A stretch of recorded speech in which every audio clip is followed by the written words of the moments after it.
خوش آمدید. یہ پوڈ کاسٹ شہباز گل کے اے آئی کلون نے بنایا ہے اور اس ایپیسوڈ کی تمام تحقیق انہوں نے ذاتی طور پر کی ہے. شہباز گل ایک مشین لرننگ انجینئر اور اے آئی ریسرچر ہیں. میرے پاکستانیوں خوش آمدید. یہ ہماری کرپٹو کرنسی سیریز چل رہی ہے اور کوشش یہی ہے کہ جو مشکل باتیں ہیں نا ان کو تھوڑا آسان کر کے سمجھے.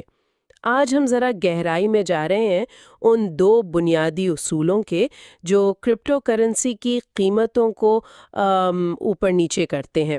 میرا مطلب ہے طلب یعنی ڈیمانڈ اور رسد یعنی سپلائی. آخر یہ قیمتیں اتنی تیزی سے بدلتی کیوں ہیں؟ یہ کیا چکر ہے؟ اس کو سمجھنے کے لیے نا ایک عام سی مثال سوچیں. جیسے چھٹیوں میں کوئی خاص کھلونا ہے، سمجھے جادوئی گھوڑا. وہ بچوں میں بہت مقبول ہو گیا، مطلب طلب بہت زیادہ ہے، لیکن دکانوں میں ہے ہی نہیں، کم ہے، یعنی رسد کم ہے. تو کیا ہوگا؟ ظاہر ہے قیمت آسمان پر چلی جائے گی، ہے نا؟ بالکل بالکل. اور اسی طرح اگر کوئی پچھلا سال کا فون ماڈل ہے، کوئی پوچھ ہی نہیں رہا، مطلب طلب کم ہے اور دکانوں میں ڈھیر لگے پڑے، رسد بہت زیادہ ہے، تو دکاندار کیا کرے گا؟ قیمت کم کر دے گا تاکہ سٹاک نکلے. ہاں، تو یہی بنیادی اصول کرپٹو میں بھی کام کرتے ہیں، لیکن شاید تھوڑے سے مختلف انداز میں. جی بالکل. اصول وہی ہے لیکن کرپٹو کی دنیا میں اس کے عوامل تھوڑے منفرد ہیں. ٹھیک ہے، تو پھر پہلے رسد یعنی سپلائی کو پکڑتے ہیں. یہ کرپٹو میں کیسے کام کرتی ہے؟ جی، کرپٹو میں سپلائی کا سیدھا مطلب ہے کہ کل کتنے کوئنز یا ٹوکنز موجود ہیں یا بن سکتے ہیں. بٹ کوئن کی مثال لیں، وہ سب سے مشہور ہے. اس کو جس نے بنایا تھا سیتوشی ناکاموٹو، نام تو ان کا یہی لیا جاتا ہے. انہوں نے پہلے ہی طے کر دیا تھا کہ کل ملا کر صرف 21 ملین بٹ کوئن ہی بنیں گے، بس اس سے زیادہ نہیں. اچھا، صرف 21 ملین؟ جی ہاں، اور یہ بھی اندازہ ہے کہ یہ سارے کے سارے تقریباً سال 2140 تک مائن ہو پائیں گے. نئے بٹ کوئن بننے کا جو عمل ہے نا، اسے مائننگ کہتے ہیں. یہ ایک کافی پیچیدہ کمپیوٹرائز پروسیس ہے اور اس میں ایک اور دلچسپ بات ہے. ہر 4 سال بعد ایک ایونٹ ہوتا ہے، ہاونگ. ہاونگ؟ آدھا کرنا مطلب؟ بالکل. اس میں نئے بٹ کوئن بننے کی رفتار آدھی رہ جاتی ہے، جیسے ابھی اپریل 2024 میں بھی ہوا ہے. تو وقت کے ساتھ ساتھ نئے بٹ کوئن کم سے کم بن رہے ہیں، سپلائی وہ سست ہوتی جا رہی ہے. تو یہ کامیابی پیدا کی جا رہی ہے جان بوجھ کر؟ جی ایک طرح سے. تو جب طلب بڑھتی ہے اور سپلائی محدود ہے بلکہ مزید کم ہو رہی ہے تو قیمت پر اوپر جانے کا دباؤ تو آئے گا ہی، بالکل آپ کے وہ جادوئی گھوڑے والے کھلونے کی طرح. واہ، یہ تو بڑا دلچسپ نظام ہے. پہلے سے طے شدہ کامیابی. اچھا، تو کیا ایتھیریم کا بھی یہی حساب ہے؟ نہیں، ایتھیریم کا معاملہ تھوڑا سا مختلف ہے. اس کی کل سپلائی بٹ کوئن کی طرح پہلے سے فکسڈ نہیں ہے. اچھا، تو پھر وہ کیسے کنٹرول ہوتی ہے؟ نئے ایتھر یعنی ای ٹی ایچ ٹوکن ایک دوسرے پروسیس سے بنتے ہیں جسے سٹیکنگ کہتے ہیں. لیکن یہاں ایک اہم موڑ آیا 2021 میں. ایک اپڈیٹ آئی تھی، EIP 1559 کہتے ہیں اسے.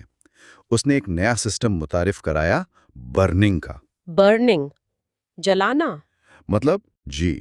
مطلب یہ کہ ہر ٹرانزیکشن جب ہوتی ہے نا ایتھیریم نیٹ ورک پر، تو اس کی فیس کا کچھ حصہ ہمیشہ کے لیے سسٹم سے ختم کر دیا جاتا ہے، جلا دیا جاتا ہے کہہ لیں. تو وہ کوئنز غائب ہو جاتے ہیں؟ جی بالکل، وہ دوبارہ گردش میں نہیں آتے. اب اگر نیٹ ورک بہت زیادہ استعمال ہو رہا ہو، جیسے آپ نے سنا ہوگا NFT ٹریڈنگ وغیرہ. ہاں، وہ ڈیجیٹل آرٹ والی چیزیں. جی وہی. تو جب بہت زیادہ ٹرانزیکشنز ہوں تو ایسا بھی ہو سکتا ہے کہ جتنے نئے ایتھر سٹیکنگ سے بن رہے ہیں اس سے زیادہ برننگ میں جل جائیں. تو مطلب کل سپلائی کم ہو جائے گی؟ بالکل، کل سپلائی کم ہو سکتی ہے. اور اگر اس وقت لوگوں کی طلب ویسی ہی رہے یا بڑھ جائے تو ظاہر ہے قیمت اوپر جا سکتی ہے. تو خلاصہ یہ ہوا کہ بٹ کوئن کی قدر اس کی فکسڈ اور کم ہوتی سپلائی میں ہے، جبکہ ایتھیریم کی سپلائی متحرک ہے، وہ برننگ کی وجہ سے کم بھی ہو سکتی ہے. بالکل صحیح سمجھیں آپ. اکساتی ہے. جی، طلب کے پیچھے بھی کئی کہانیاں ہیں اور یہ بہت تیزی سے بدلتی ہیں. ایک تو سب سے بڑا فیکٹر آج کل ہے